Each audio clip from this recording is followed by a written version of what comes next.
kintu ekisinga okunsanyusa buli agezesa omuzinga n'omusa kabeera ka yesi halo temulinza kugezesako na lulimi Luganda nti oba abeeyo naye kale abalungi munzikirize tujja kuba ne band era bali mu kweteekateeka liringa tteeka nti mu bandi temubeera bakadde kale bajja kubeera bavubuka nabo tubalinze wano nyongera okubajjukiza nti nga tuli wano ku Maria Flow fembeere yaffe ya bulijjo bwe baba tebannaba kugabula oli waddembe okutambulatambulamu mu kutambulatambulamu wali mu nsonda waliwo kasoda waliwo kabiya kale omukatuliki biya takukola wekola olubuto lwo nyumyako mukoleko mugambe nti tunulayo nja kukubuulira ekyo kikomyawo kati namwe abambadde fitting temulumya nnyo kati bannatuuka bulungi aba fitting bajja kamwe tukkiriziganya embeera bwe tebejja okutambula abandi agadde ogendako mukategula wali kakyali kaggule tewali akugaana kufanya kazi za nyumbani nguo nitakufulia unachopenda nitakupikia nitakuletea sikiliza na kuimbia baba ono tongera kumaliriza abakadde bawe era omwana ekutwala mpola wakwate yekintu kyamunyumidde nnyo kwegamba awulira ng'ali mu kintu mwennyini mukkirize mutambule naye bwe mutyo mwana awuliranga ekintu ebakadde bafaawa maama bakuzaalira era n'ensonga nkulu nnyo twongera kubaaniza na kubeebaza tuzaalira denzi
ezo zemperekeze nenzi balinga abalumya katambule kutambuzi Mabakuka mukatambule mwambuka abawala bakatambule bakkirire ekyabantu kye balinze okulaba.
Abakole balina okusaba okwenjawulo nga tebanasala cake ng'akabonero akeebaza baagala okusala cake ne birthday boy. Era birthday boy gwe basaba ajje abeegatteko mu kusala cake akoze nnyo okulaba agemba geno etambula bulungi. Ssebo mukulu Ddungu, taata tuyambe ojja okuze birthday wano. Baby boy Ddungu, happy birthday to you. Happy birthday, dear Dungu. Happy birthday to you. Temumbuza myaka munveeko. Seba abagole bakuyita buuyi buli bagambe kyekirabo kye bayinza okukuwa. Ano munzikirize ali mu byuma. Bagole bano abagole mugenda kudda wali kubanga ye temulina gwe musiikiriza. Engeri gye tuli nti wanafe ng'abazadde twagala tulawo omwana waffe ng'akola ekyafaayo kati mwetetenkanye munoonya watuufu mudda. Ninamu katono birthday boy akyali wala. Birthday boy, get closer. That's so nice. So there we go. 10, 9, 8, 7, 6, 5, 4, 3, 2, 1, 0.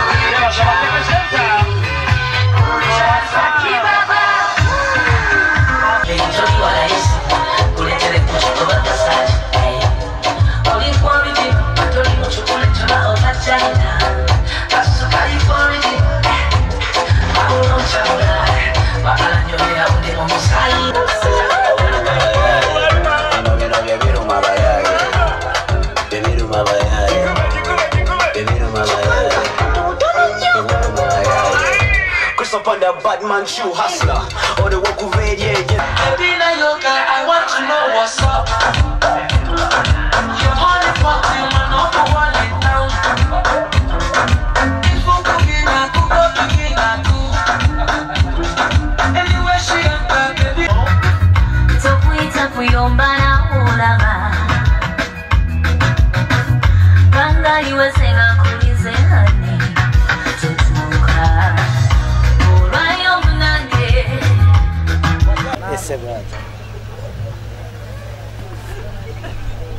Baana baffe abaagalwa, twebaza Katonda abatuusizza ku kkula lino ery'amatirimunyo. Bingi bibasibiriddwa era tubasaba byonna ebibasibiriddwa abo bibabuliriddwa mubitwale ate mubikwate butiribiri. Twongerako bino bye tusobodde ate byongere okubayamba okutambuza obulamu bw'amaka gammwe. Mukama abakulembere mu byonna.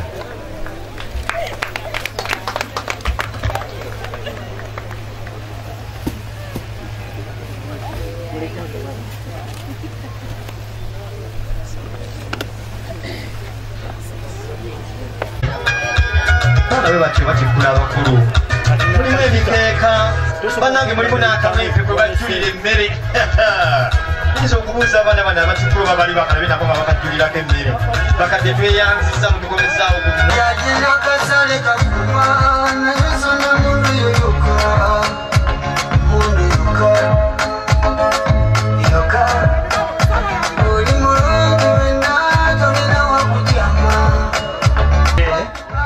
nzikiriza abakadde baffe baba nga bandiyagadde okubakuva ke batuusa bababutuuse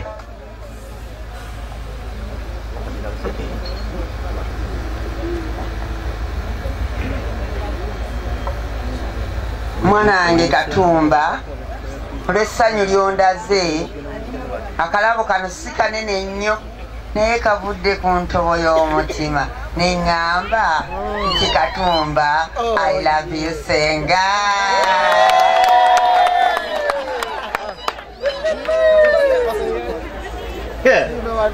anna atakulaba akunyooma nange Katumba bamutikka kati abalenzi kyebamutikka kyebamutikkula kyebamutikkula naye temutikkula baasa lokasitagikwata mu nsawo eyo togiweereza avubuka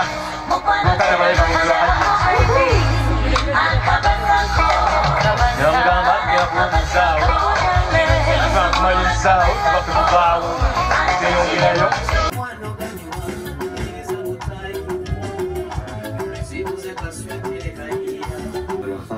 gwafiiridde ngeri wamma agenda kutwala mu mbeere abakole bavaayo abakole bagendayo abazadde baffe abazaala Katumba tetugenda kwera abasosola tugenda kusookayo twalindooza egenda okuddako nayo ng'egenyiira so abakole bavaayo baggwayo muwubangera bwe mumanyi kale n'antuma ku lulwe ne Executive ya parish okubayozaayoza n'okubakulisa ennyo okutuuka ku lunaku luno muyogeyoge nnyo muyogeyogere ddala basebo ne bannyabo abali wano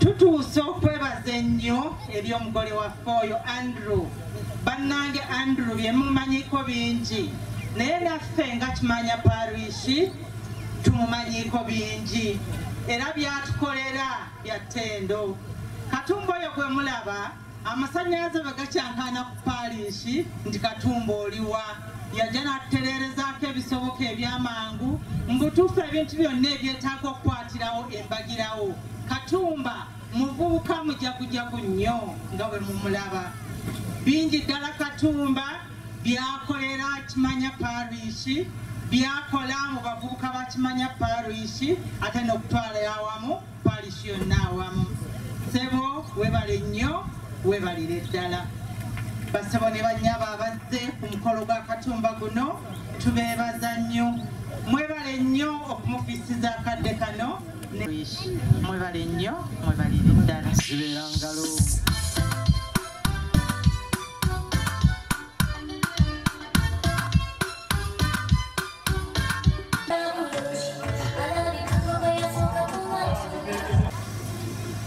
mama bwe baba bakunyizizza ezinde wange yombuulira nga mukukolerako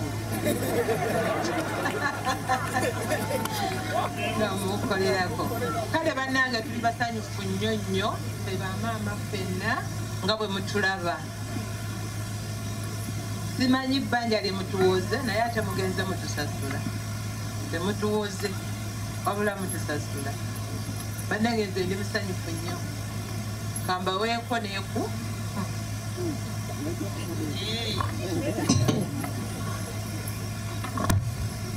abakole baffe tubaaniriza era tuli basanyufu nnyo nnyo nnyo nnyo okubalaba nga muli bagi tubaagaliza ssanyu eddembe essanyu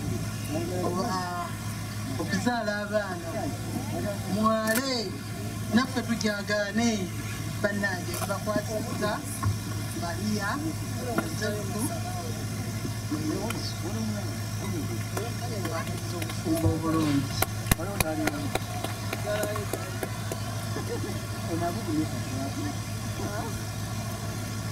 Bannange abagole baffe ab'olwaleero tulina essanyu lingi nnyo okulaba nga mutuuse ku kkola lino.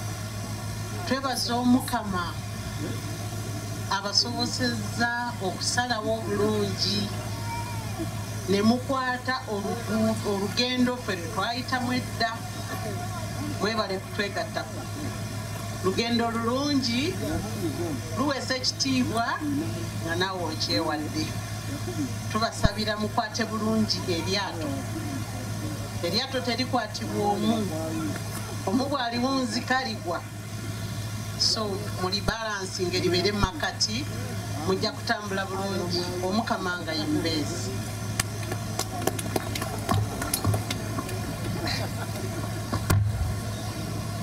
Abaana baffe mwenna tubaaniriza mu kkubo lyaffe lye twakwata. Tubakwasa Bikira Mariya ne Yosefu omutuukirivu abeere wakati wammwe mu bufumbo bwammwe bwe muba mwekwasa.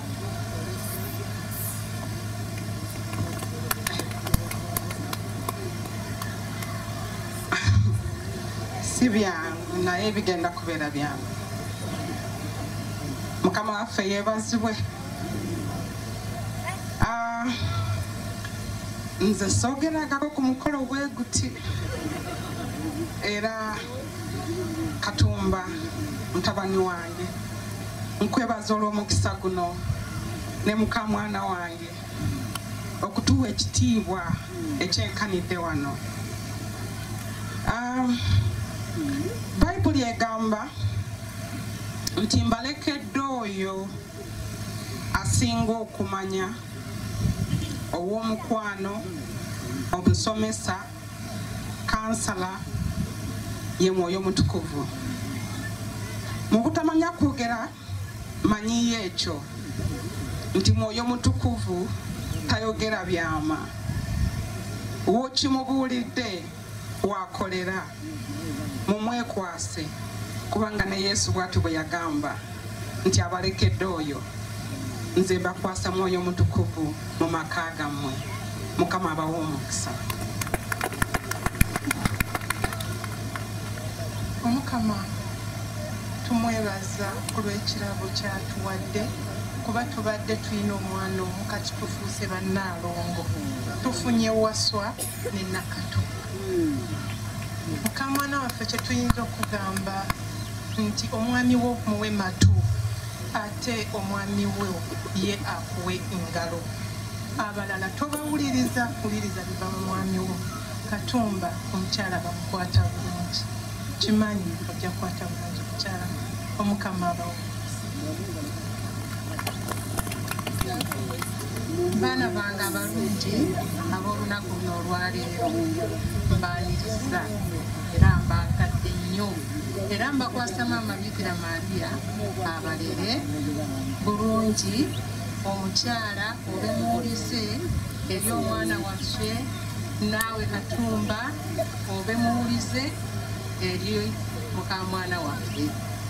Mbakwasa nnyaffe Bikira Mariya tweyanziza tweyanzeeke katulabe bamama kye bagamba anti kano kati bagenda bakakwasa paka ku muggalanda. Byebyo abaana baffe tubaaniriza mu kuyingira mu Kristo.